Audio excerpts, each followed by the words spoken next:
Bonjour à toutes, bonjour à tous. Tout d'abord, je vous souhaite une très bonne année 2021.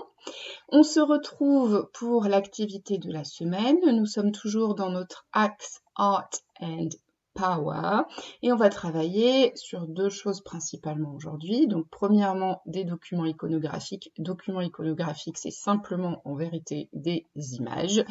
Et ensuite, de la grammaire. Et on va regarder la première chose que je vous demande. Choose one of the following pictures and describe it in 1 to 2 sentences.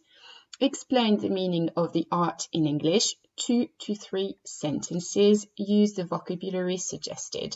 Vous avez le choix entre trois images, donc vous en choisissez une et vous avez pour l'image que vous aurez choisie deux choses à faire. D'abord, vous la décrivez, il ne faut pas que ce soit trop long, hein. 1 à 2 phrases, c'est suffisant. Et ensuite, c'est le plus intéressant et ce qui va vraiment vous entraîner pour les épreuves du bac, c'est d'expliquer le sens. Pourquoi est-ce que cette œuvre a été réalisée? Pourquoi est-ce que Banksy a choisi d'illustrer cette situation et de cette manière-là? Donc, on va regarder à chaque fois les images et le vocabulaire que je vous propose. Donc ici, normalement, ça doit vous évoquer quelque chose. Si on regarde cette partie-là, on voit des personnages qui ont une attitude particulière qu'on a normalement devant quelque chose. Et si on regarde ici, on voit que c'est pas ce à quoi on s'attend. Normalement, c'est pas devant ça qu'on a cette attitude-ci. Alors, la question qu'il faudra bien vous poser quand vous aurez décrit, c'est pourquoi est-ce que les enfants ont cette attitude devant cet objet. Alors cet objet, je vous le décris parce que vous le connaissez peut-être pas forcément. Tesco, que vous voyez écrit ici, en fait c'est le nom d'un supermarché. C'est comme si ici c'était écrit Carrefour, Auchan ou ce que vous voulez. Donc il faudra bien y réfléchir. Et je vous propose le vocabulaire suivant. Hoist, qui veut dire hisser. Hisser, ça veut dire faire monter un drapeau.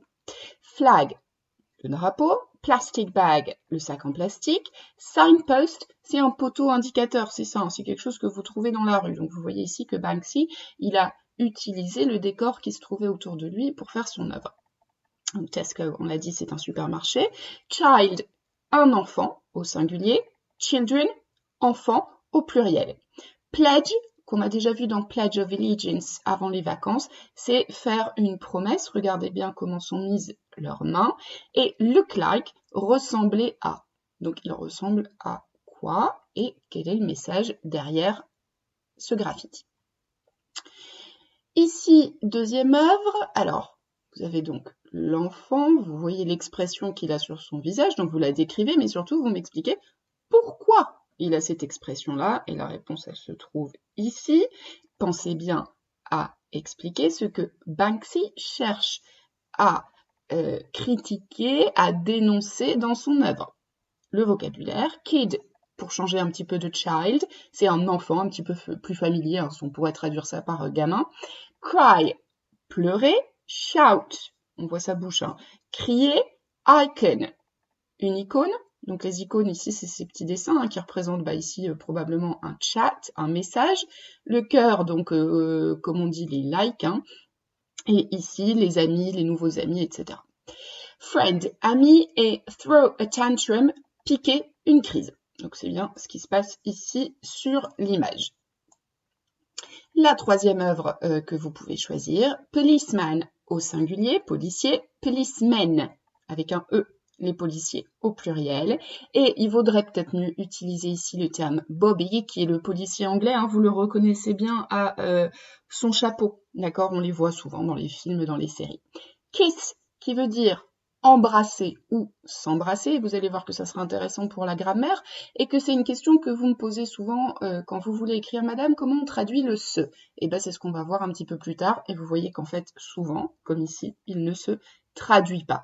Kiss veut à la fois dire embrasser ou s'embrasser. Hold, qui veut dire tenir avec les mains, hein, que vous teniez une valise dans les mains ou que ici vous teniez le visage de quelqu'un d'autre.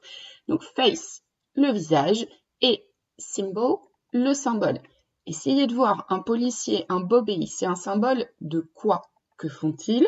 Que cherche à montrer Banksy?